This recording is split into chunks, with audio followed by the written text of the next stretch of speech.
उभारिला हात जगी जाणविली मात देव बैसले सिंहासनी आल्या याचका पुरे धनी एकाच्या कैवाडे उगवी बहुतांचे कोडे देव बैसले सिंहासनी आल्या याचका पुरे धनी दोही ठाई तुका पडू देत नाही चुका देव बैसले सिंहासनी आल्या याचका पुरे धनी विठ्ठल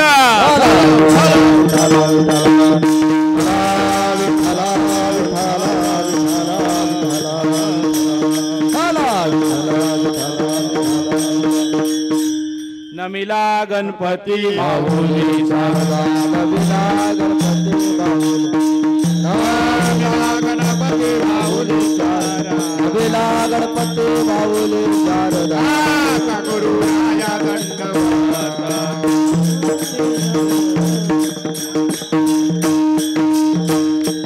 नमिला गणपती माऊली नमिला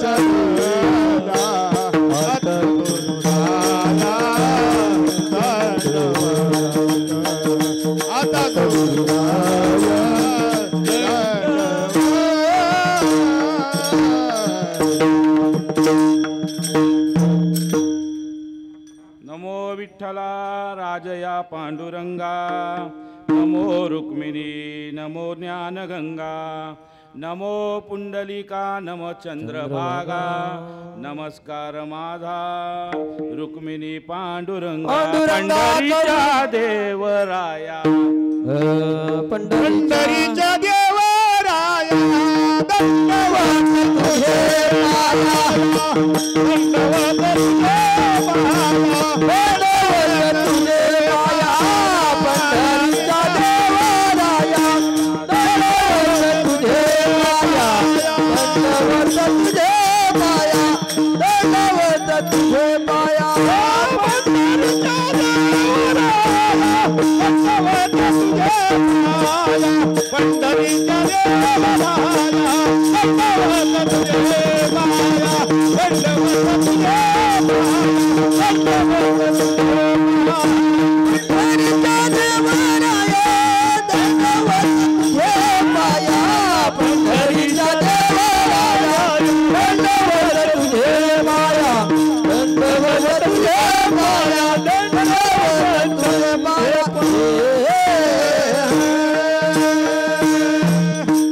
वचन ऐका कमळापती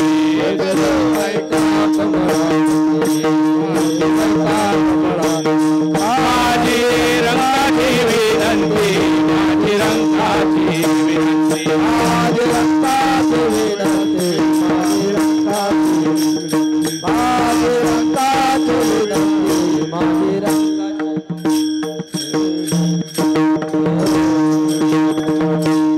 जयाची ये द्वारी सोन्याची द्वारी सोन्याचा पिंपळ अंगी ऐसे बळ रेडा बोले सोन्याचा पिंपळ दयाची दारी सोन्याचा पिंपळ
करील ते काय नो हे महाराज अंगी ऐसे बळ रेडा बोले समजा आता काय ते नाही तर घरी जाऊन विचार करा है ना जर रेड्याला बोलू शकतो म्हणजे त्याची ताकद किती असेल विठ्ठल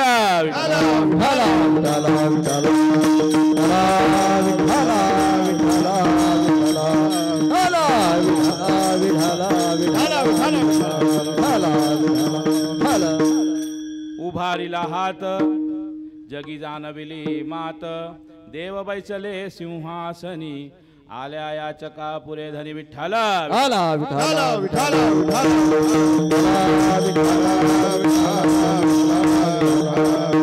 प्रस्तुत प्राप्त प्रसंगी प्राप्त स्थळी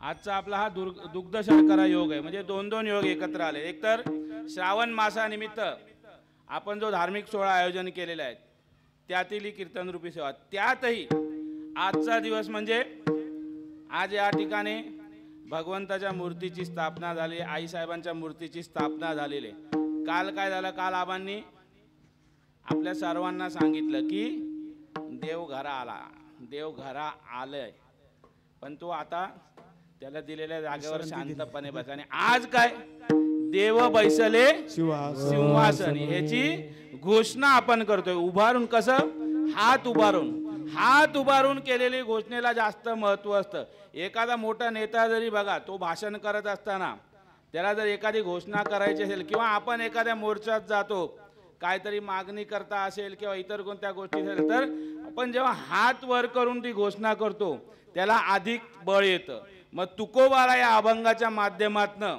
सगळ्या जगाला जाहीर करतायत काय जाहीर करतायत की देव सिंहासनी बसले आहेत तसेच ते नुसते सिंहासनी बसलेले नसून आतापासून त्यांनी ज्या क्षणी ते बसले सिंहासनी त्या क्षणापासून त्यांच्याकडे जे म्हणून याचक म्हणजे आपण का तर प्रत्येक वेळा जेव्हा आपण देवाकडे जातो तर आपला हात असा असतो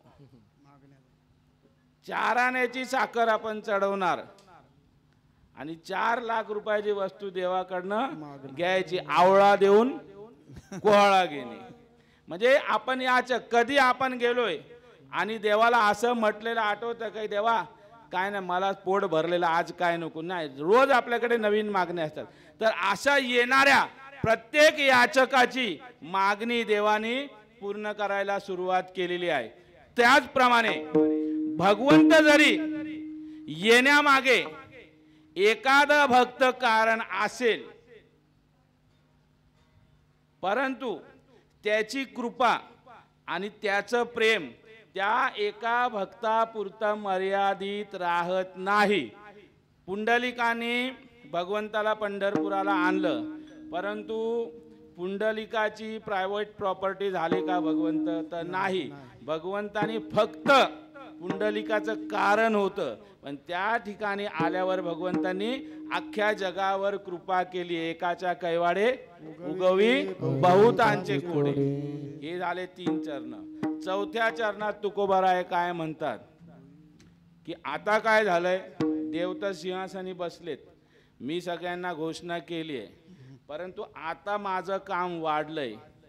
कुठचं काम वाढलंय तर जितके म्हणून कष्टी किंवा दुःखी आपल्यासारखे जीव आहेत त्यांचं गारानं देवाला सांगणं हे एक काम.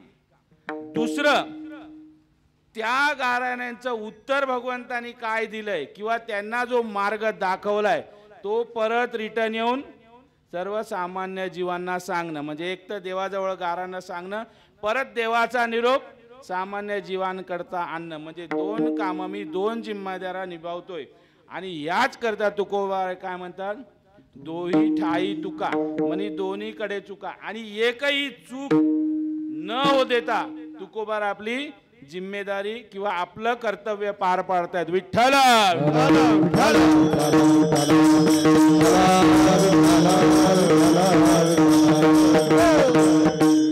अभंग एखाद्या विशेष निमित्त कारणामुळे असल्यामुळे आपण काय म्हणतो, नैमित्तिक. सप्ताहामध्ये म्हणतो ते सप्ताह हे कारण असतं. मग सप्ताहाला नियम वेगळे असतात. नैमित्तिक जेव्हा कार्यक्रम असतात त्याला नियम वेगळे असतात. संतांनी सगळं व्यवस्थित ताट मांडून ठेवलंय, पण आपण करंटे असतो. आपल्याला कळलं पाहिजे. काय काय वेळेला काय असतं, कीर्तन असतं 13व्याचं आणि अभंग कुठला घेतात, अवघेची त्रैलोक्य आनंदाची. आता मग असं जर झालं तर त्या कीर्तनकाराचा चांगला व्यवस्थित सत्कार करून तिथून पाठवतील. म्हणजे मला सांगायची गोष्ट अशी की संतांनी सगळ्या गोष्टीसाठी विभागणी करून ठेवलेली आहे. जर कार्य करता जायचं एखादा अभंग पटकन आपल्या लक्षात येतो, याच्यासाठी केला होता 8 तास, परंतु तो खरं बघायला गेला तर तो कार्याचा अभंग नाहीये. फक्त आपण शेवटचा दिवस गोड व्हावा हे एका चरणाच्या उत्तरार्धामुळे आपण त्याला ते कार्याचा अभंग बनवून ठेवला. ते आयुष्याचा शेवटचा अभंग नसून तो परमार्थाच्या भगवंताच्या प्राप्तीचा शेवटचा टप्पा गाठला आणि तो गोड व्हावा याकरता अभंग असो. माझं सांगायचं तात्पर्य काय, प्रत्येक गोष्टीसाठी संतांनी वेगवेगळे अभंग निवडून ठेवले. जर भगवंताच्या स्थापनेचा दिवस असेल जसं आज आपल्याकडे, तर काही अभंग त्यासाठी निवडून ठेवले. जसा की काल आबांनी घेतला देवघरा आला आणि आज जो आपण घेणार आहोत किंवा घेतलाय तो अभंग की उभारीला हात जगी जाणवरील मात. विठ्ठल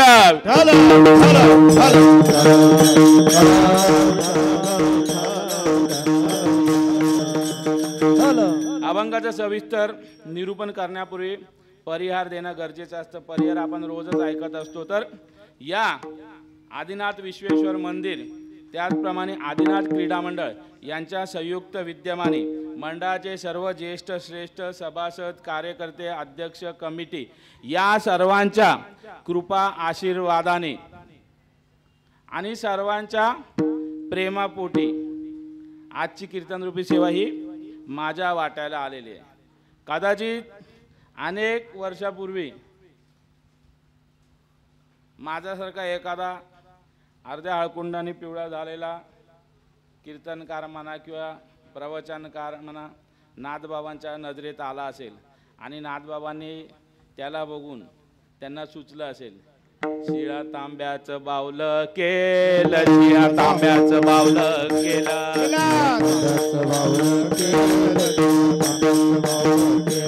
पाठ देऊनी वर बैसवलं, पाठ वर देऊनी बैसविला,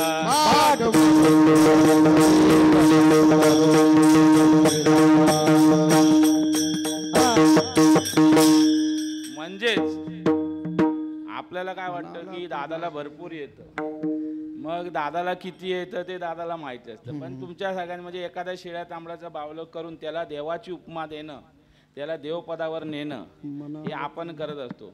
मग नाथबाबा काय म्हटले, या जनाची वेड लागल, या लोकाची वेड लागल, या जनाची वेड लागल, या लोकाची वेड लागल,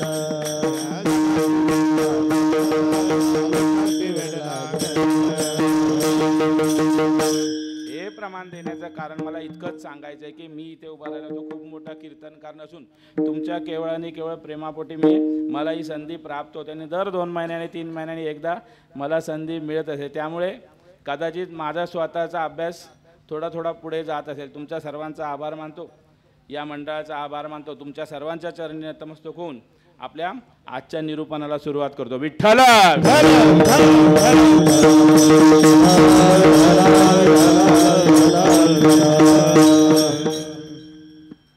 3 प्रकारे आपण या अभंगाचा विचार करू शकतो. एक तर असा की जगातील जी सृष्टी आहे देवापासून ते सामान्य जीवापर्यंत त्याचे आपण 3 विभाग केले. तर देव, संत आणि सामान्य जीव.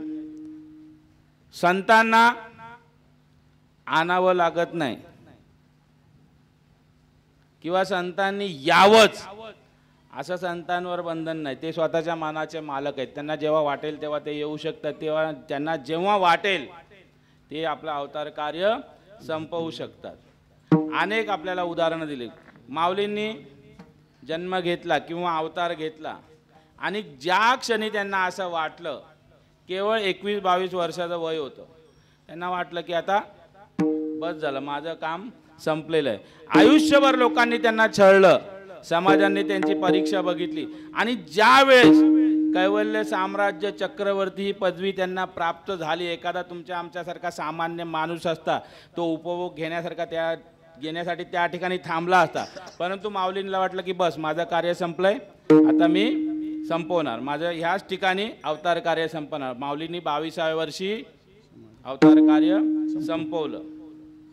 मला काय सांगायचं आहे की संतांना कोणी येण्याकरता बाध्य करत नाही. जरी ते वैकुंठवासी असले तरी त्यांचं कार्य काय? उद्धाराया जन जडजीवा.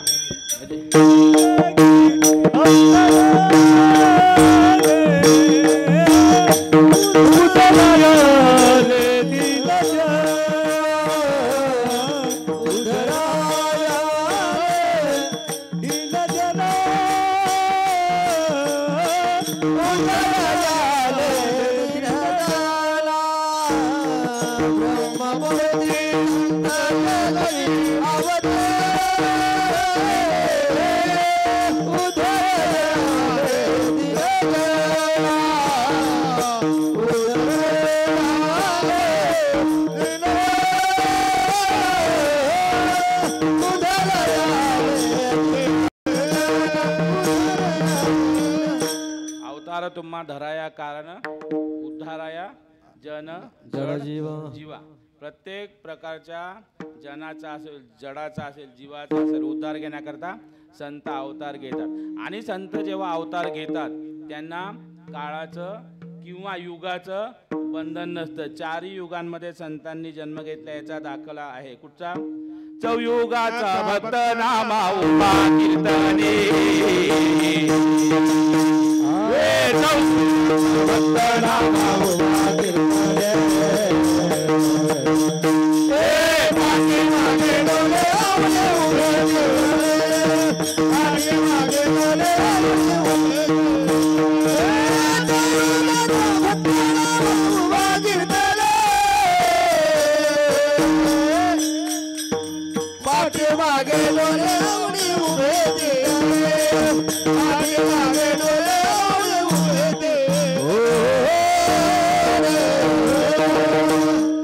सतयुगामध्ये नारद, त्यानंतर प्रल्हाद, त्रेतामध्ये अंगद, द्वापरामध्ये उद्धव, कलीमध्ये नामदेवराय आणि तुकोबराय. म्हणजे 4ही युगांमध्ये संतांनी अवतार घेतलाय, त्याच्याकरता हा दाखलाय. ठीक आहे, इथपर्यंत झालं संतांचं. मला काय सांगायचं की संतांना आणावं लागत नाही.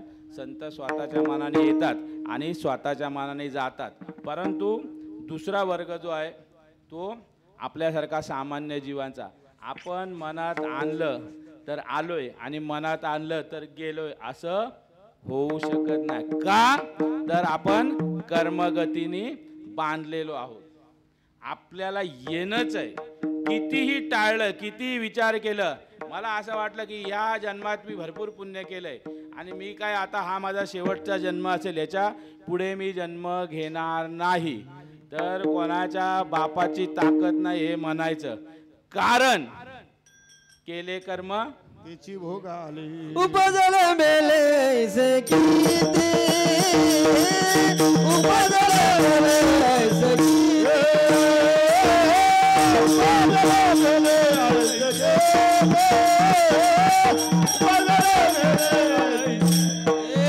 केले कर्म धामे त्याची भोग आले केले कर्म धामे त्याची भोग आले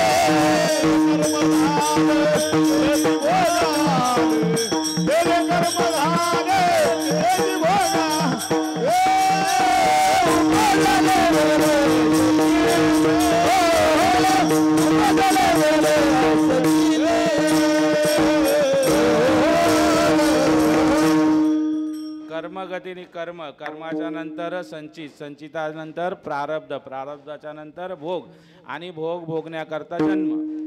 भोग चांगले असतील अथवा वाईट असतील आपल्याला भोगून संपवणे, मग त्याकरता जन्म घेणं. माझा मुद्दा काय की सामान्य जीवाला स्वातंत्र्य नाही, त्याला यावंच लागतं. संतांना स्वातंत्र्य आहे, यायचं की नाही ते.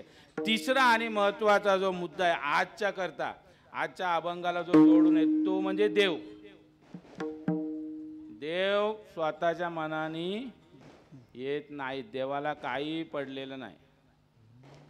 देवाला जेव्हा आणायचं असेल तेव्हा पराकाष्ठेची तपश्चर्या म्हणा किंवा त्याची जेव्हा आपण भक्ती करू किंवा त्याला आपण पटवून देऊ की आपल्याला इतकं दुःख झालं, आता ते दुःख काय आम्ही सोसू शकत नाही, हे भगवंताला एकदा पटलं तरच भगवंताला आपण आणलं असं म्हणू शकतो. विठ्ठल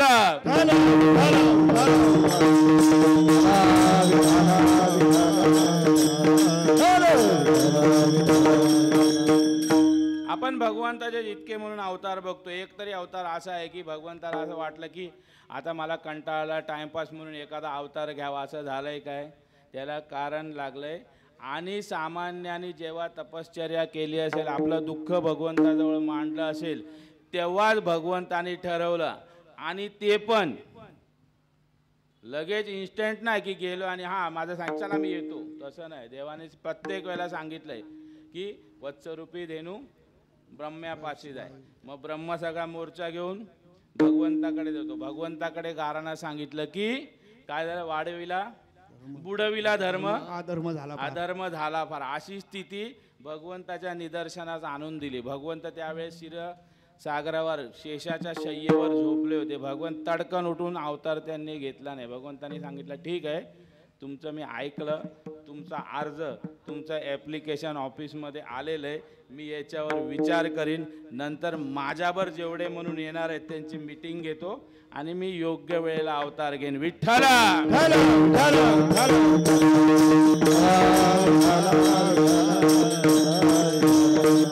आणि त्यानंतर प्रत्येक वेळेला असे जेव्हा घटना घडली त्यावेळी भगवंताने योग्य वेळेला अवतार घेतला, योग्य रूपात अवतार घेतलाय. अनाथ अवतार घेसी भक्ता कारणे, घेसी भक्ता कारणे, कनवाळू गोपाळो, कनवाळू गोपाळो, लागे उधरणे. अनाथ अवतार घेसी भक्ता कारणे, भक्ता कारणे, कनवाळू गोपाळो,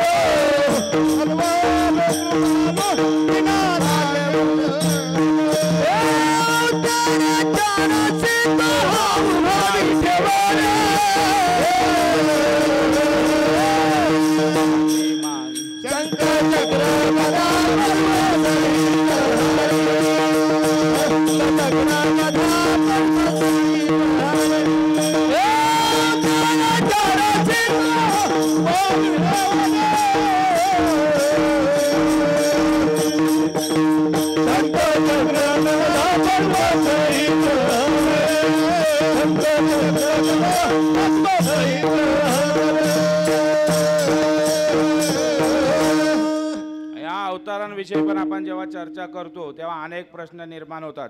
आपण एका बाजूने काय बोलतो, कर्तुम अकर्तुम अन्यथा कर्तुम शक्तीचा जो मालक आहे, जो काही करू शकतो, काही घडवू शकतो, त्याला अवतार घेऊन गर्भवास सोसण्याची काय गरज आहे काय? तो जागेवर बसल्या बसल्या हातात पाणी घेईल आणि फक्त डोळे मिटेल, मग अशा सहस्त्र ब्रह्मांड तो निर्माण करू शकतो, तो जाळू शकतो, पुन्हा निर्माण करू शकतो. किती मोठा राक्षस असू दे, किती मोठा दानव असू दे, तो बसल्या जागेवर त्याचा नाश करायची ताकद त्या भगवंतामध्ये आहे ना. मग त्याला अवतार घ्यायचं कारण काय? गर्भवास सोसावा लागतो. देवाचे अवतार भक्ताचे अवतार, देवाचे अवतार भक्ताचे अवतार, देवाचे अवतार भक्ताचे. रोहिता विचार एक पडे, रोहिता विचार एक पड, रोहिता विचार एक पड. याचाच अर्थ असा की सगळं त्याला जागेवर बसून करता आलं असतं तरी देखील भगवंत गर्भवास सोसतो. त्याला अनेक कथा त्याला जोडले आहेत आणि अनेक कारणं देखील आहेत. सगळ्यात आपल्याकरता महत्त्वाचं कारण एकच आहे की भगवंत हा गर्भवास सोसतो आणि या ठिकाणी अवतार घेतो. त्याचं कारण एकच आहे की त्याला त्याच्या भक्तांना भेटायचं असतं. विठ्ठल विठ्ठल विठ्ठल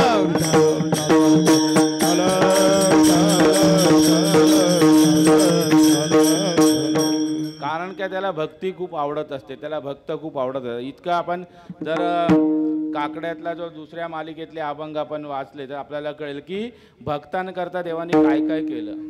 जनाबाईच्या शेण्या विचल्या, कबीराचे शेले विणले, सज्जन कसायाला मांस विकायला मदत केली. असे अनेक आपल्याला उदाहरण. द्वारपाळ बळी द्वारी झाला, बळीच्या द्वारात द्वारपाळ झाला. म्हणजे हे सगळं करायची भगवंताला गरज होती तर नाही, परंतु त्या भक्ताबद्दल त्याला प्रेम असल्या कारणाने भगवंतही एकदम हीन दर्जाची कामं करण्याला देखील तयार होतो. म्हणजेच भगवंताचा अवतार जरी एक कार्य साधण्याकरता असला तरी तो एक काम करता करता अनेक कामं करतो. आपण मॉलमध्ये जातो, हल्ली मॉल झालेत ना, मॉलमध्ये आपल्याला जायचं असतं एखादी वस्तू घ्यायला, पण कोण मॉलमध्ये गेलेला तीच नेमकी वस्तू घेऊन परत आलेला असली उदाहरणं आहेत काय? तर नाही. तो बघता बघता एक वस्तू घेता घेता तो अनेक वस्तू जमा करून आणतो, गरज नसलेल्या वस्तू पण आणतो. त्याचप्रमाणे भगवंत एक अवतार एका कारणासाठी घेतो आणि एका अवतारामध्ये अनेक कार्यांची सिद्धी करतो. विठ्ठल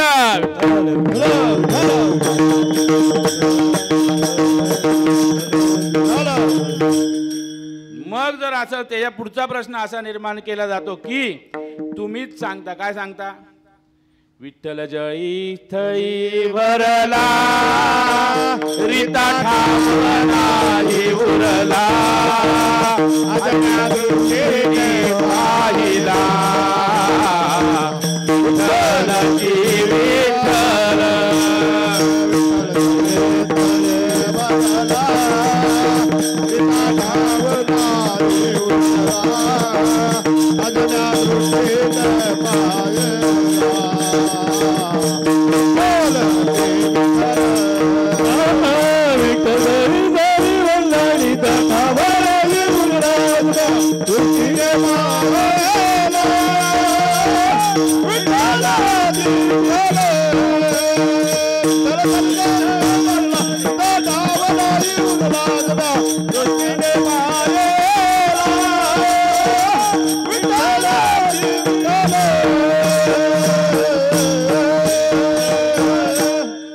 परमेश्वर सर्व व्यापक आहे, तो जळी स्थळी भरलेला आहे, तर मग त्याच्याकरता ही मंदिर आणि त्याच्याकडे तर रावळ बनवणे गरजेचं आहे का?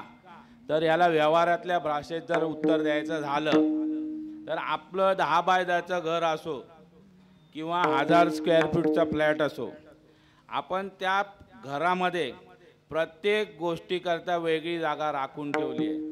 मग बाथरूम वेगळं असेल, झोपायची जागा वेगळी असेल, भगवंताची पूजा करायची जागा असेल, जेवण बनवायची जागा असेल. असं कधी झालंय का की आपल्या घरी जरी छोटा असला तर आपण मोरीत बसून जेवलोय?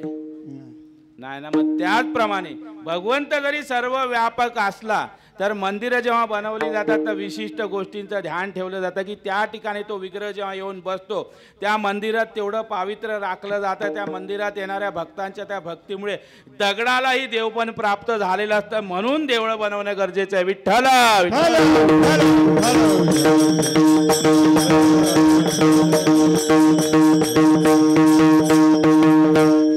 दुसरं एक कारण मुख्य आता महाराष्ट्राचा मुख्यमंत्री आहे, तो संपूर्ण महाराष्ट्राचा मुख्यमंत्री आहे. त्याला वाटेल तिथे बसून तो या राज्याचा कारभार करू शकतो किंवा नरेंद्र, मग त्या ठिकाणी प्रत्येकाचे खात्याचं वाटप केलं जातं, प्रत्येकाला वेगळा कॅबिन वेगळा स्टाफ दिला जातो. त्यानंतर त्या राज्याचा किंवा त्या देशाचा कारभार सुरळीतपणे पाडतो. तद्वतच भगवंताला आपण रावळात बसवतो, तो परिसरातील जनतेचं किंवा त्या गावाचं राज्य सुरळीत पार पडण्याकरता त्या देवळात तो ठाण मांडून बसतो अथवा आपण त्याला बसवतो. विठ्ठल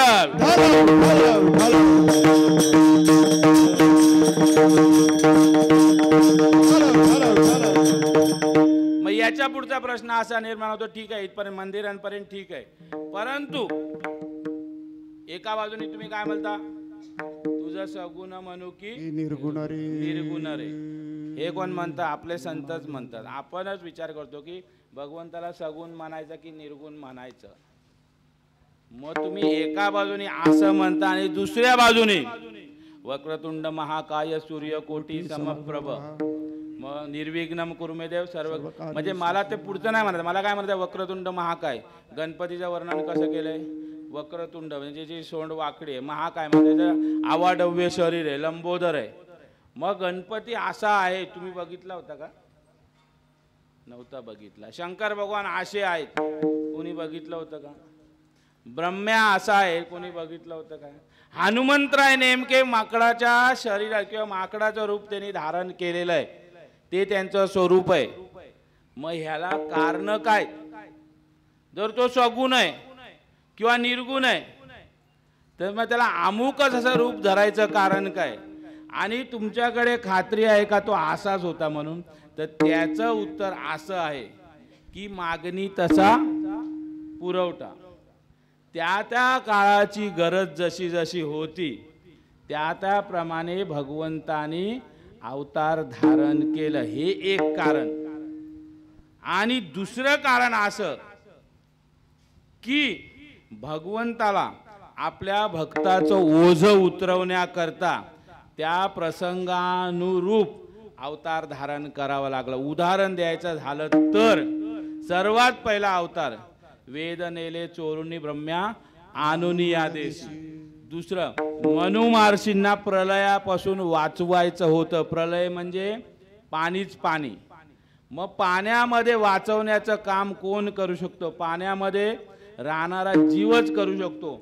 म्हणजेच भगवंताला पहिला अवतार त्या काळाच्या गरजेनुसार मत्स्य अवतार धारण करायला लागला. दुसरा अवतार जेव्हा समुद्र मंथन झालं आणि मेरू पर्वताचा रवी करून जेव्हा वासुकी नागाची दोरी करून देव आणि दानव समुद्र मंथन करत होते, त्या मेरू पर्वत आपल्या ओझ्याने समुद्रात बुडत बुडत बुडत चालला होता. मग त्या काळाची गरज म्हणून त्या मेरूच्या रवीला पाठ देण्याकरता कुर्मा अवतार धारण केला. आपल्या सुळ्यावर समुद्रात बुडवलेली पृथ्वी वर आणायची होती. मग सुळे धरलेला प्राणी कोण, तर वराह. मग त्या काळाची गरज वराहाची होती. मग वराह रूप धरावं लागलं. त्याच्या पुढे आपल्या युक्तीने तपश्चर्या करून असा वर मागितला होता की जवळजवळ 90% तो अमर झाला होता. कोण, हिरण्यकश्यप. मग त्यांनी जो वर मागितला होता सर्वांना माहिती आहे की अस्त्राने किंवा शस्त्राने दिवसा किंवा रात्री घरात किंवा घराच्या बाहेर मनुष्यानी देवानी किंवा कोणत्याही प्राण्यानी माझी हत्या करता येऊ नये असा मला वर द्या. मग असं काय, असा कुठचा प्राणी असेल जो माणूस पण नाही, जनावर पण नाही, देव पण नाही, दानव पण नाही, घरात नाही, बाहेर नाही, अस्त्राने नाही, शस्त्राने नाही. मग त्याकरिता त्या काळाची गरज म्हणून नरसिंह अवतार घेण्यात आला किंवा नरसिंह अवतार घेतला. हाके सरशी उडी घालून या स्तंभ फोडी, मग नरसिंह अवतार. मग त्याच्यानंतर वामन अवतार झाला. त्या काळाची गरज होती, बळीला युक्ती प्रयुक्ती करून बळीला पाताळात धाडायचं होतं. मग वामन अवतार झाला. वामन अवतार का, तर भगवंताने असं रूप बनवलेलं की बळीला जरा पण शंका आली नाही की हा जो इतका छोटा बटू वामन आहे, हा बुटका ब्राह्मण आहे, हा मला पाताळात किंवा माझं काहीतरी वाकडं करेल अशी बळीला 100% शाश्वती, मग त्याच्यासमोर बळीचा अवतार घेऊन बळीचं रूप धारण करून देव त्याच्यासमोर गेले. त्याच्यापुढे परशुराम, त्याच्यापुढे मग जगापुढे आदर्श ठेवण्याकरता एक पत्नी एक बाणी आपल्या आईवडिलांच्या वचनाच्या पूर्ती करण्याकरता जगासमोर आदर्श निर्माण करण्याकरता भगवंतानी रामाचं रूप धरलं. त्याच्या पुढे जाऊन कलियुगामध्ये धर्माबरोबर धर्म, अधर्माबरोबर अधर्म ही नीती शिकवण्याकरता आपण आपला परिपूर्णतम अवतार म्हणजे आपल्या भगवान श्रीकृष्णाचा विठ्ठल.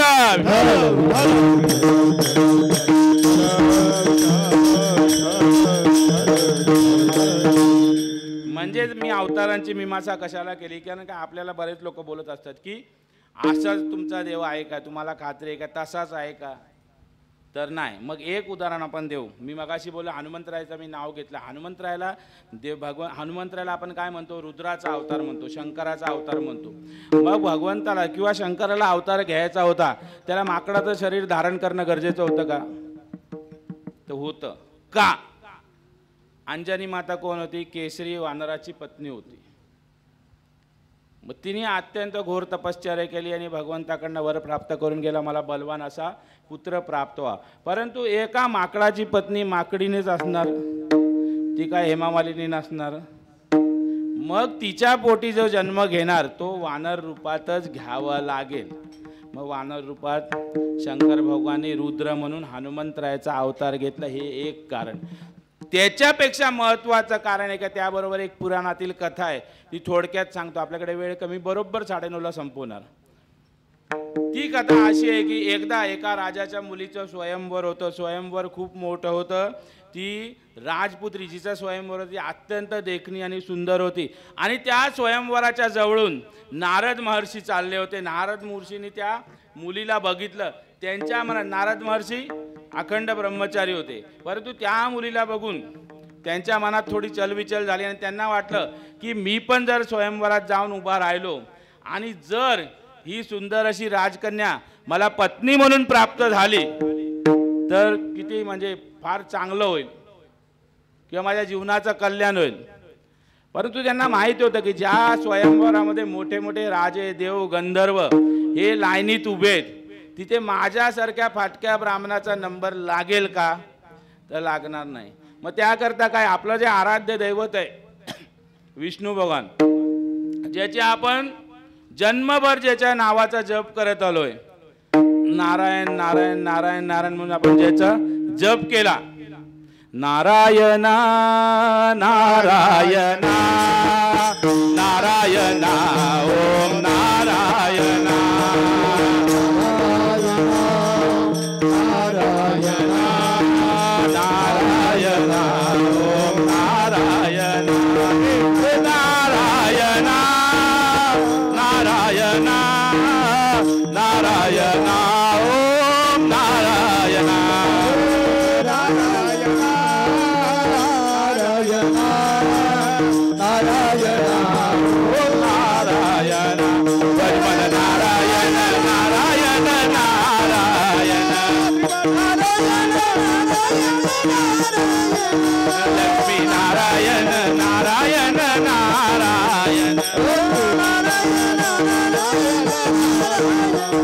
जीवन नारायण नारायण नारायण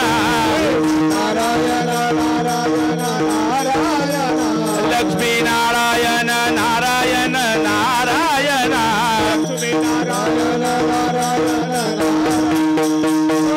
नारायण नारायण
मी भक्ती केली त्याच्याकडे मी जातो, त्याच्याकडनं वर मागून घेतो की मला तुझ्यासारखं देखणं रूप दे, म्हणजे ही राजकन्या माझ्या गळ्यात माळ घालेल. मग भगवंताकडे गेले. भगवंताला जरा चांगल्या मूडमध्ये होते. भगवंताला वाटलं ह्याची काहीतरी गंमत करूया. मग जेव्हा नारदाने भगवंताला सांगितले की मला तुझ्यासारखं रूप प्राप्त करून दे, तर भगवंताने म्हटलं की हरीसारखं तुला रूप प्राप्त होईल. हरी म्हणजे कोण? मी. परंतु हरी या शब्दाचा दुसरा अर्थ येतो की माकड. माकडाचा पर्यायी नाव हरी देखील आहे. आणि भगवंताला जी चेष्टा करायची होती त्या क्षणी नारदाचा चेहरा वानराचा किंवा माकडाचा झाला. नारदाला माहीत नव्हतं, कारण की तेव्हा सारखं सारखं आरशापुढे उभं राहून मेकअप करायची पद्धत नव्हती. आता नारदाला वाटलं की मला वर मिळाले हरीसारखं रूप, तर म्हणजे भगवंतासारखा मी देखणा झालो असेल, तो जाऊन उभा राहिला लाईनीत. आणि ज्या क्षणी नारद मुनी त्या ठिकाणी उभे राहिले, सगळी लोक त्या स्वयंवरातील ती राजकन्या तिच्या मैत्रिणी सगळ्या जोराजोरात हसू लागल्या. नारदाला वाटलं कदाचित माझं कौतुक करत असतील, मला हरीसारखं रूप प्राप्त झालेलं आहे. आणि हसता हसता त्या राजकन्येने नारदाला पार करून त्या ठिकाणी भगवंत देखील त्या स्वयंवराला उपस्थित होते. भगवंताच्या गळ्यात माळ घातली. नारद महर्षीला वाटलं की जर मला हरीसारखं रूप होतं तरी देखील माझ्या गळ्यात त्या राणीने राजपुत्रीने माळ का नाही घातली, जरूर काहीतरी असेल. आणि त्याहून पण लोक मला हसतायत. मग त्यांनी काय केलं, त्या ठिकाणी एक पाण्याचा कुंड होता. त्या कुंडामध्ये त्यांनी आपली प्रतिमा बघितली, आपली सावली बघितली. तेव्हा त्या लक्षात आलं की भगवंतांनी आपल्याशी कपट केलं. हरीसारखं रूप म्हणजे मला वानराचा चेहरा दिला, मला माकडाचा चेहरा दिलाय. मग त्यावेळेस नारद महर्षीला अत्यंत राग आला आणि त्या रागाच्या भरात ते विसरले की हाच देव आहे की ज्याला मी सतत जपत असतो. परंतु बोलतात ना, माणूस विषयाला विकाराला तो बळी पडला की सारासार विचार करायची त्याची ताकद संपते. त्याला भगवंतावर प्रचंड क्रोध आला. त्यांनी भगवंताला श्राप दिला की ज्या माकडाचं रूप घेऊन तू मला या स्वयंवरातनं एखादी सुंदर पत्नी मिळवण्यापासून वंचित ठेवलंस, पत्नीपासून दूर ठेवलंस, तुला देखील एक वेळ अशी येईल की तुझे देखणे अशा पत्नीपासून तुला अनेक दिवसापर्यंत लांब राहावं लागेल, तुला पत्नीचा वियोग सहन करावा लागेल. हा एक श्राप. दुसरा श्राप, आणि ती पत्नी तुला परत मिळवण्याकरता माकडांचं साह्य घ्यावं लागेल. विठ्ठल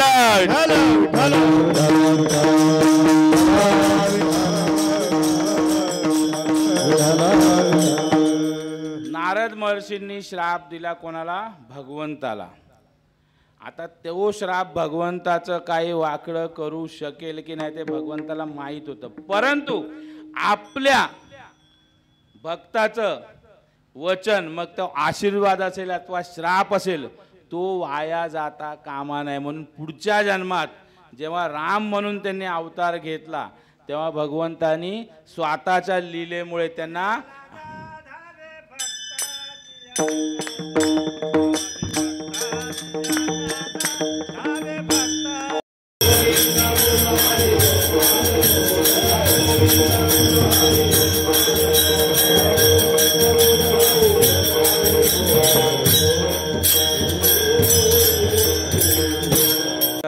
आणि ती सीता शोधून आणण्याकरता भगवंतांनी वानरांचं साह्य घेतलं. मग वानरांचं साह्य घेताना शंकर भगवान रुद्र म्हणून जन्माला आले, मारुतीराय म्हणून जन्माला आले, ते वानराचं रूप घेऊन जन्माला आले. हे या कथेमागचं, या दृष्टांताचा मागचं सार होतं. म्हणजे मला काय सांगायचं आहे की भगवंताला त्या त्या काळाची गरज म्हणून जसं म्हणून ज्या रूपात अवतार घ्यावा लागतो तेच रूप घेऊन भगवंत अवतरतो. मग अशाच एखाद्या वेळेस तुकोबारायांच्या काळात एखाद्या ठिकाणी मंदिराची स्थापना झाली असेल आणि त्या ठिकाणी देव येऊन बसला असेल. त्याच्यात पण अनेक गोष्टी आहे. देव सगुण नव्हता, निर्गुण होता. आणि निर्गुण परमात्म्याची प्राप्ती करणं काय सोपं नाही. ते तुमच्या आमच्यासारख्या सामान्य जीवाच्या हाताचं बाहेर काय का, तर त्याला अनेक प्रकारची साधनं करावी लागतात. मग त्यातलं एक अष्टांग योग साधन आहे. मग अष्टांग योग साधन ते मला काय माझ्या बापाला काय पंजोबाला पण जमणार नाही. मग ते अनेक आहे, यम नियम प्रत्याहार ध्यान धारणा समाधी असे अनेक त्याच्यात टप्पे आहेत, 8 टप्पे आहेत. त्यातला एकही टप्पा आपण गाठू शकत नाही आणि जिथे पण काय भगवंताची प्राप्ती होणार नाही. मग या संकटातून सोडवणार कोण? तर मग ते काम स्वतः भगवंताने केलं. भगवंताने काय केलं? आला नावा रूपा तुका बरे झाला सोपा, तुका बरे झाला सोपा, तुका बरे झाला सोपा. हे आला नावा रूपा तुका बरे झाला सोपा, बरे झाला सोपा. हे आला नावा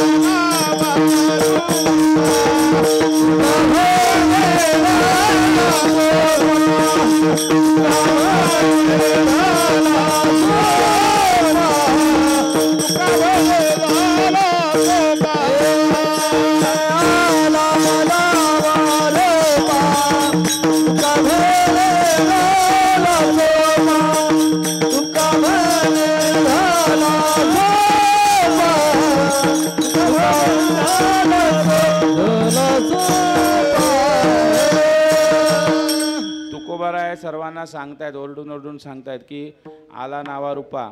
आता देव जो आतापर्यंत प्राप्त होण्याकरता जो कठीण आपल्याला वाटत होता तो आता सोपा झालेला. का? तर त्याने निर्गुण परमात्म्याचं रूप सोडून सगुण साकार रूप घेतले. आणि तुकोबारांची तुझा सगुण मानके निर्गुण देव, सगुण मानके निर्गुण रे, तुझा सगुण मानके निर्गुण रे.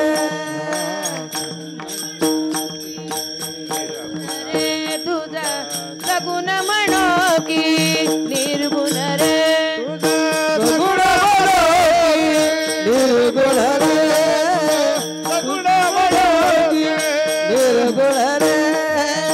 सगुण निर्गुण एक गोविंदू रे, सगुण निर्गुण एक गोविंदू रे. हनुमानेरा हनुमानेरा हनुमानेरा हनुमानेरा, सगुण निर्गुण एक गोविंदू रे, सगुण निर्गुण एक गोविंदू रे. हनुमानेरा हनुमानेरा हनुमानेरा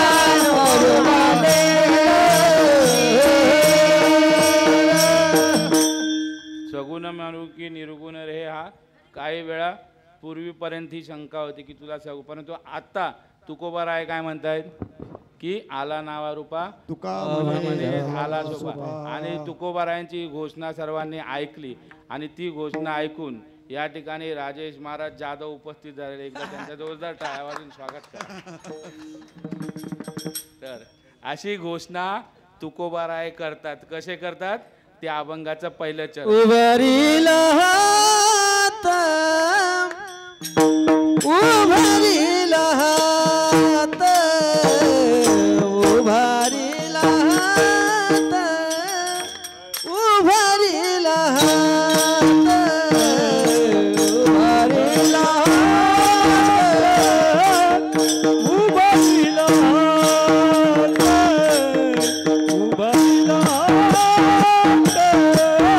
उभारीला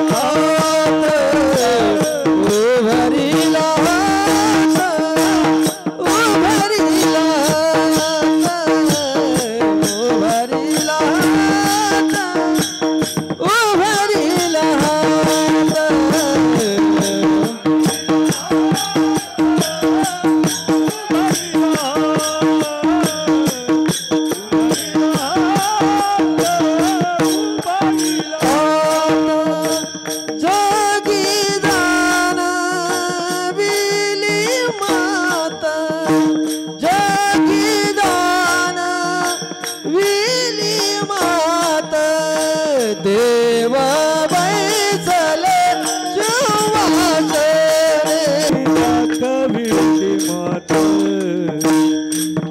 देव बैसल सिंहासनी देव बैसल सिंहासनी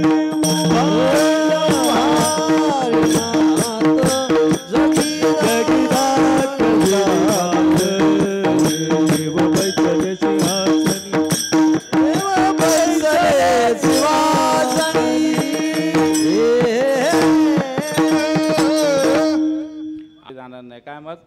कारण काय विषय काय होता, उभारीला हात जगी जाणविले. तर मात म्हणजे गोष्ट. तुकोबार आहे हात वर करून सगळ्या जगाला ओरडून ओरडून सांगतायत की काय सांगतायत, देव बैसले सिंहासनी आल्या याचकाशी पुरे धनी. धनी या शब्दाचे अनेक अर्थ निघतात. काय काय अर्थ निघतात की एक धनी म्हणजे माल, आणि या अभंगामध्ये धनी या शब्दाचा अर्थ आहे इच्छा. आल्या याचकाशी पुरे धनी म्हणजे जे जे म्हणून याचक येतील त्यांच्या इच्छा पूर्ण करणार. हा निरोप तुकोबार हात उभारून सर्वसामान्यांना देत आहे की काय, देवता सिंहासनी बसलेत, कोणाकोणाचे काय इच्छा असतील, कोणाकोणाच्या मागण्या असतील, त्या भगवंताकडे येऊन मागा.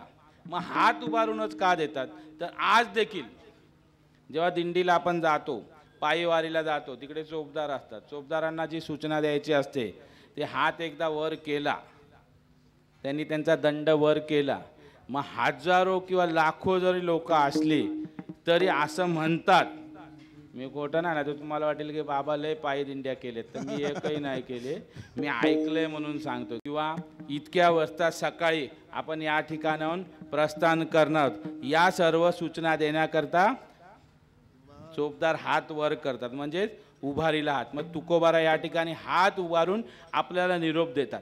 आता निरोप देण्याचे पण अनेक प्रकार आहेत. एक तर निरोप देणारा आणि निरोप घेणारा यांच्यामध्ये काही संबंध असतो का, तर दरवेळेला तो असेलच असा नाही. पहिल्याच्या जमान्यात तार यायची, तार. मग तार आली की बहुतेकांना लिहिता वाचता येत नव्हतं, मग त्या पोस्टमॅनलाच विचारलं जायचं काय आहे तारेचा हे काय, तारेमध्ये काय लिहिलं आहे. तर पोस्टमॅन सांगायचा तुम्हाला मुलगा झाला, आनंदाची वार्ता आहे. दुसऱ्या एखादा उदाहरण पोस्टमॅन सांगायचा तुमची सासू गचकली, ही दुःखाची. परंतु ते सांगताना मुलगा झाल्याचा आनंद देखील त्या पोस्टमॅनला नव्हता, सासू गेल्याचे दुःख देखील त्या पोस्टमॅनला नव्हतं. का असावं, त्याचा आणि त्याचा काही संबंध नव्हता. परंतु संत जेव्हा एखादा निरोप देतात तर ते निर्विकारपणे देत नाहीत. का, तर ज्या लोकांकरता ते भगवंताकडे गेलेत त्यांचा बुडिता हे जन न देखवी डोळा, न देखवे. येतो कळवळा म्हणूनिया येतो कळवळा म्हणूनिया एक कळवला बोलूया येतो कळवळा बोलूया बुडते जना न देखवे डोळा, बुडते जना न देखवे डोळा, येतो कळवळा बोलूया येतो कळवळा बोलूया रे रे रे. संतांमध्ये आणि त्या सामान्य पोस्टमॅनमध्ये फरक आहे. संतांना त्या ज्यांच्याकरता संत झटत आहेत, ज्यांच्याकरता संतांनी या ठिकाणी अवतार घेतलेला आहे, त्या तुमच्या आमच्या सारख्यांच्या दुःखामध्ये संत सहभागी आहेत. बुडता हे जन न देखवे डोळा, येतो कळवळा म्हणून कळवळा म्हणून नेतात. आणि देवानी जो निरोप दिलाय तो आपल्यापर्यंत आणतात. म्हणजेच त्या संतांच्या भावना, त्यांच्या संवेदना आपल्याशी जुडलेल्या आहेत. आपलं चांगलं व्हावं, आपलं भलं व्हावं, आपल्याला भगवत प्राप्तीचा मार्ग प्राप्त व्हावा, या उदात्त हेतूनी संत भगवंताकडे जातात आणि त्या भगवंताचा निरोप आपल्यापर्यंत देतात. विठ्ठल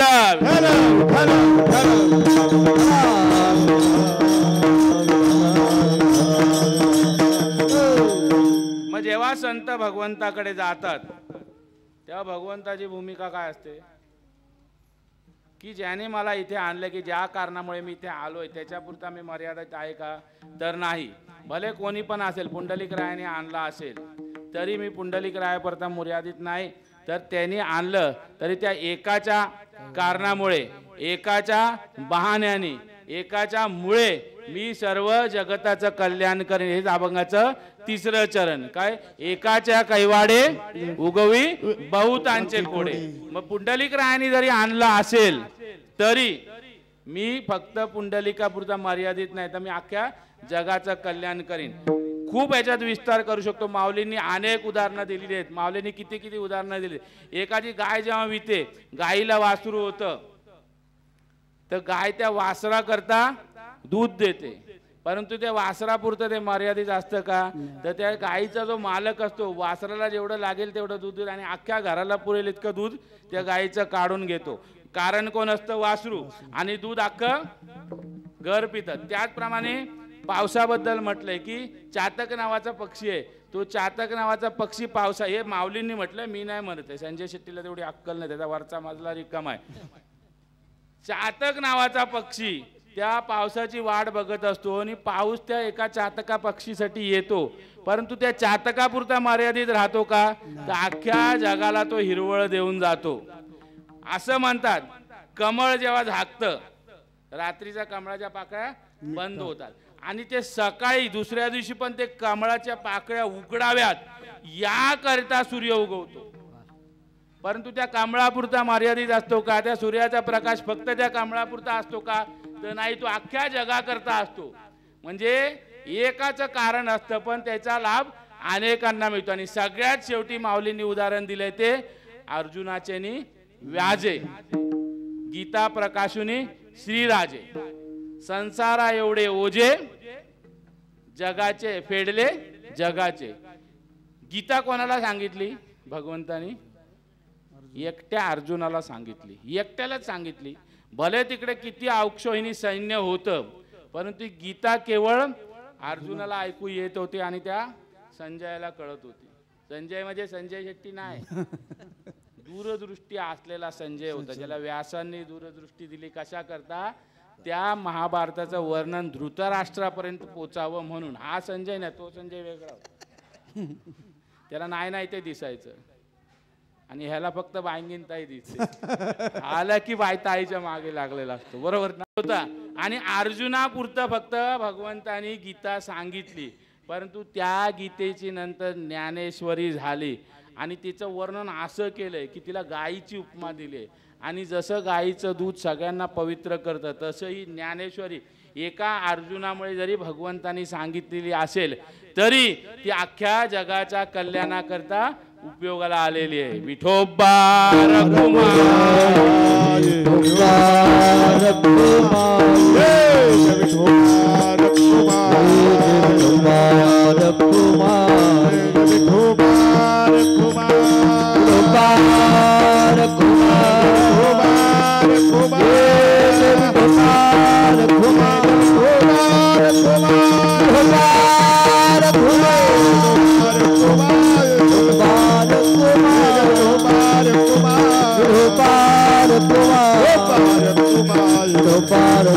विठ्ठल माझा माझा माझा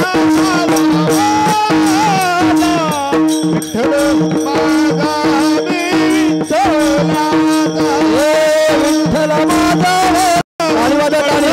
माझा विठ्ठल रे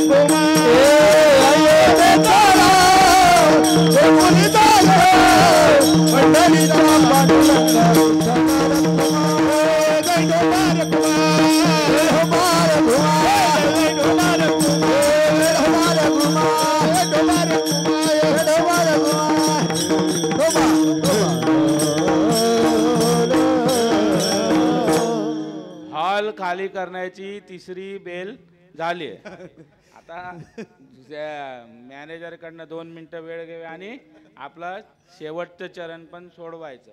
शेवटच्या चरणात तुकोबाराय काय म्हणतात की दोन्ही ठाई तुका, दोन्ही ठाई तुका, दोन्ही ठाई तुका, दोन्ही ठाई तुका, दोन्ही ठाई तुका, दोन्ही ठाई तुका, दोन्ही ठाई तुका, दोन्ही ठाई तुका, दोन्ही ठाई तुका, दोन्ही ठाई तुका, दोन्ही ठाई तुका,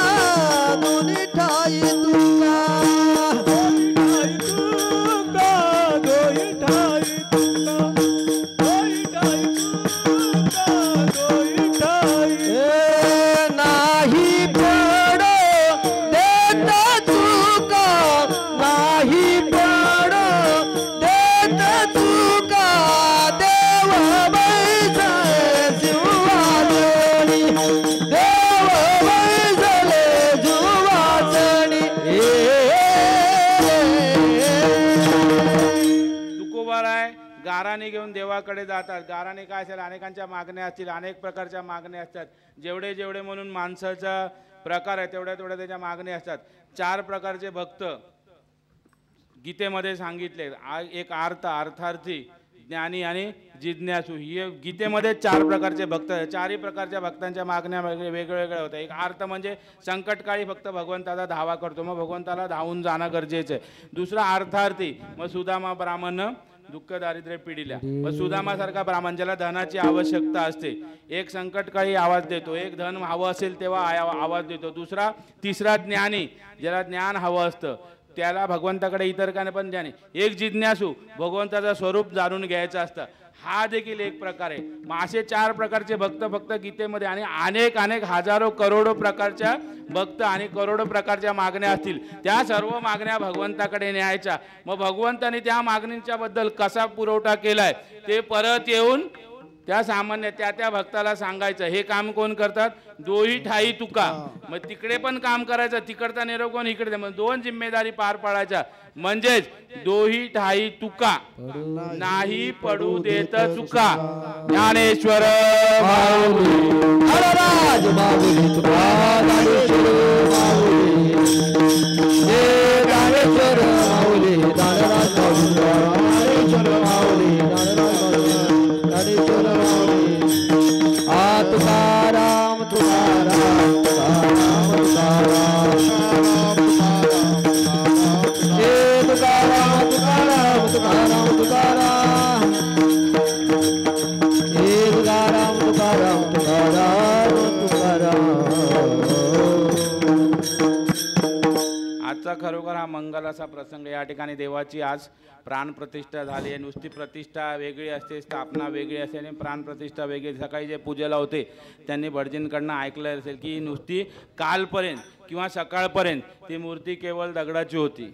परंतु जेव्हा ब्राह्मणांनी मंत्रोघोष केला, आणि असंही आपली भावना असते की प्रतिष्ठापना, प्राणप्रतिष्ठा म्हणजे आपल्यात जो प्राण आहे तो भगवंतामध्ये दिला पाहिजे. ही भावना काय, आपण भगवंतामध्ये प्राण देऊ शकतो काय? जो जगाचा प्राण आहे त्याला आपण प्राण देऊ शकतो का? परंतु भगवंताच्या प्रती जे आपण कृतज्ञता व्यक्त करण्याकरता आपण अशी भावना ठेवतो की भगवंताच्या शरीरात आपण प्राण घेतला. आणि आज आपण आई माऊलीच्या आणि गणपती बाप्पाची आपण या ठिकाणी प्राण प्रतिष्ठा केली. असं विचारू की आता त्यांच्यामध्ये प्राण आलेला आहे. प्राण आला म्हणजे ते जागृत झालेले आहेत. आता आपण जे जे काय त्यांच्याकडे मागू ते आपलं पूर्ण होणार आहे. तुकोबारांनी घोषणा केलेली की देव बैसले सिंहासनी. जे जे याचक येतील त्यांच्या सर्व इच्छा आकांक्षा पूर्ण होणार आहेत. एकाने जरी आणला असेल आदिनाथ मंदिरामध्ये, आदिनाथ मंडळाने जरी हा देव आणला असेल तरी हा देव फक्त आदिनाथ मंडळापुरता मर्यादित न राहता अख्ख्या जगाचं तो कल्याण करणार आहे. आणि दुसरं, संत आहेतच आपली गाराणी त्यांना सांगायला आणि त्यांचा निरोप आपल्याला सांगणार. झालेली सेवा या ठिकाणी हां 1 मिनिट नको ना, अच्छा ठीक आहे. मग मला असं म्हणायचं की अभंग कुठचाही असो, अभंग खूप आपण विस्तारपूर्वक त्याचा निरूपण करू शकतो. फक्त आपण त्याचा अभ्यास व्यवस्थित केला पाहिजे. दुसरी गोष्ट, अभंग सोडून आपण बाहेर जाता कामा नये. हा अभंग सोडवायला अजून एक कीर्तन पण घेऊ शकतो. मग त्याचा आपण तितका विस्तार करू. कारण भगवंताचं स्वरूपाचं वर्णन असं म्हणतात की वेद पण करू शकले नाहीत, श्रुती करू शकल्या नाहीत. शेष जो होता शेष, त्याच्या जिभा चिरल्या गेल्या भगवंताचं वर्णन करताना. अख्ख्या पृथ्वीचा कागद केला, समुद्राची शाई केली, पर्वताची लेखणी केली, तरी भगवंताचं स्वरूप वर्णन करता येणार नाही. मग एका अभंगामध्ये भगवंत बसले, त्यांनी आपल्या सर्व इच्छा आकांक्षा पुऱ्या केल्या, हे सांगणं तितकं सोपं नाही. तरी माझ्या वेड्या वाकड्या बुद्धीला जसे जमेल, माझे सद्गुरू महादेव बाबा मोरे, सद्गुरू हा काय सद्गुरू शब्दावर पण काही लोकांचा ऑब्जेक्शन, पण माझ्याकरिता सद्गुरू, इतरांनी मानव नाही, ज्यांनी मला सत्मार्गावर चालायला शिकवलं. पहिलं मी काय होतं, काल आबांनी बोललेलं आहे, गुरु आणि सद्गुरू याच्यामध्ये फरक आहे. पाकिट मारायचा पण गुरु असतो, जो चोऱ्या करायला शिकवतो, खून करणाऱ्याला पण शिकवायला गुरु असतो. परंतु जो हे सर्व मार्ग सोडून सत्य मार्गावर चालायला शिकवतो तो सद्गुरू. आणि आबा माझे सद्गुरू आहेत. त्या सद्गुरू महादेव महाराज मोरे यांच्या कृपा आशीर्वादाने तुम्ही सर्व माझे गुरु आहेत. दत्तात्रयांचे 24 गुरु होते. मग त्या नियमाने तुम्ही सगळेच माझे गुरु आहात. आणि सगळ्यात महत्त्वाचं या ठिकाणी नवविधा भक्तीमधील सर्वात 1 नंबरची सर्वात वरची भक्ती म्हणजे श्रवण भक्ती. श्रवण भक्ती करणारे तुम्ही सर्व श्रोते. या श्रोत्यांमुळेच कीर्तनाला असो किंवा इतर गोष्टींना असो, जर श्रोते नसतील तर वक्ता किती पण बोंबलला घसा पाडून पाडून तो मरेल, पण त्याचा काय उपयोग आहे. मग तुमच्यासारखे शुद्ध श्रोते ज्या ठिकाणी आहेत, तुम्हा सर्व गायक वादक वृंद जे असतील सगळे माझे आहेत. एखाद्याचं नाव घेतलं तर दुसऱ्याला राग येणार नाही. माझी माणसं सगळी चांगली आहेत. राजाला राग कधीच येत नाही. राजाला मी काही बोललो की राजा आहे तो, मनाचा काय राजा आहे. मग अशा सर्वांच्या तुमच्या चरणी मी नतमस्तक होतो. भगवंताच्या चरणी नतमस्तक होतो. त्याचप्रमाणे मंडळाचे पदाधिकारी आहेत, त्यांचा मी शतशः आभार व्यक्त करतो. आणि सर्वात शेवटी तुम्हा सर्व श्रोत्यांच्या चरणी नतमस्तक होतो आणि माझ्या सेवेला पूर्णविराम देतो.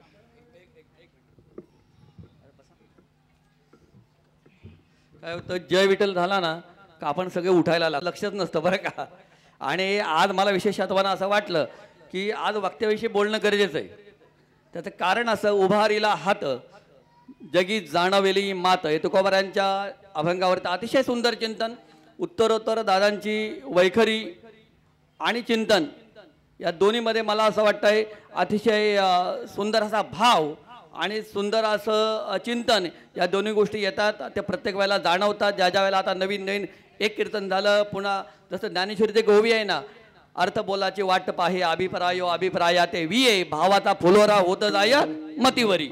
या अशा प्रकारे रोज नवनीतासारखं रोज नवीन काहीतरी पाहायला मिळतं. मी अतिशयोक्ती करत नाही, कारण दादाने मगाशी एक वाक्य वापरलं की माऊली ज्ञानराजाने रेडा बोलवला. जर माझ्याकडे बघितलं तर तुम्हाला कळेल की हे क्षेत्र माझं नव्हतं, तरी सुद्धा मी या क्षेत्रात आलो. बरोबर आहे त्यांचं म्हणणं. ते स्वतःविषयी एक लक्षात घ्या, दुसऱ्याची मस्करी करता येते, स्वतःची मस्करी करणं अवघड होतं. दुसऱ्याने केलेला पण राग येतो, तर स्वतःवर जे बोलणं तशी अवघड कला आहे, पण त्यांना ती लिलिया जमते बरं का. असो, मला असं म्हणायचं आहे, दादांचं जर हे म्हणणं असेल की मी आता त्यांच्या संगतीमध्ये असतो, माझं निरीक्षण सांगतो तुम्हाला मी.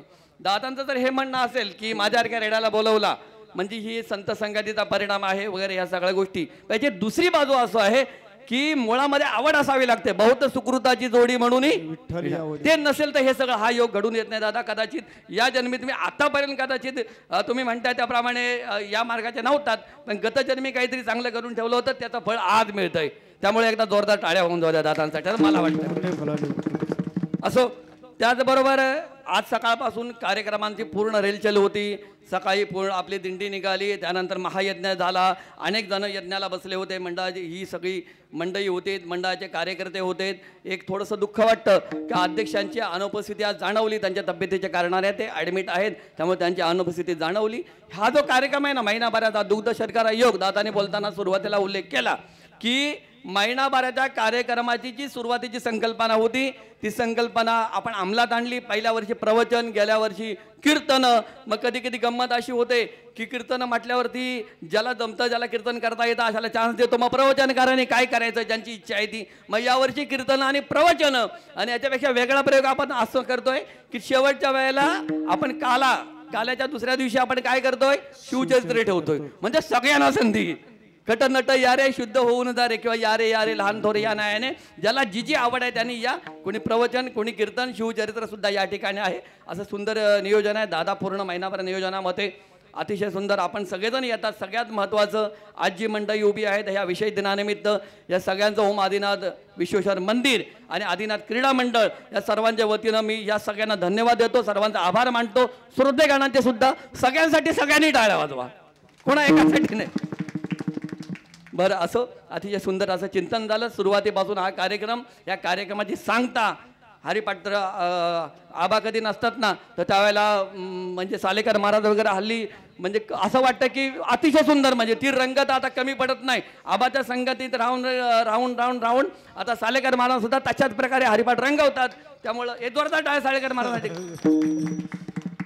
असो, या सगळ्या गोष्टी आहेत. अतिशय सुंदर असं कार्यक्रम, सुंदर नियोजन आणि दादांच्या कीर्तनाने सुंदर असे कार्यक्रमाचे सांगता. आणि मला असं वाटतंय या नियोजनामध्ये दादा पण होते, अध्यक्ष होते, आपण सगळेजण होतो. सालेकर महाराजांची सेवा सांगायला नको, त्यामुळे दादांचा सन्मान कोणी करावा असं मला जर कोणी विचारलं तर मी एक मताने म्हणेन सालेकर महाराजांनी करावा. या रोज मला सध्या दादांना सन्मानित करतायत. आधी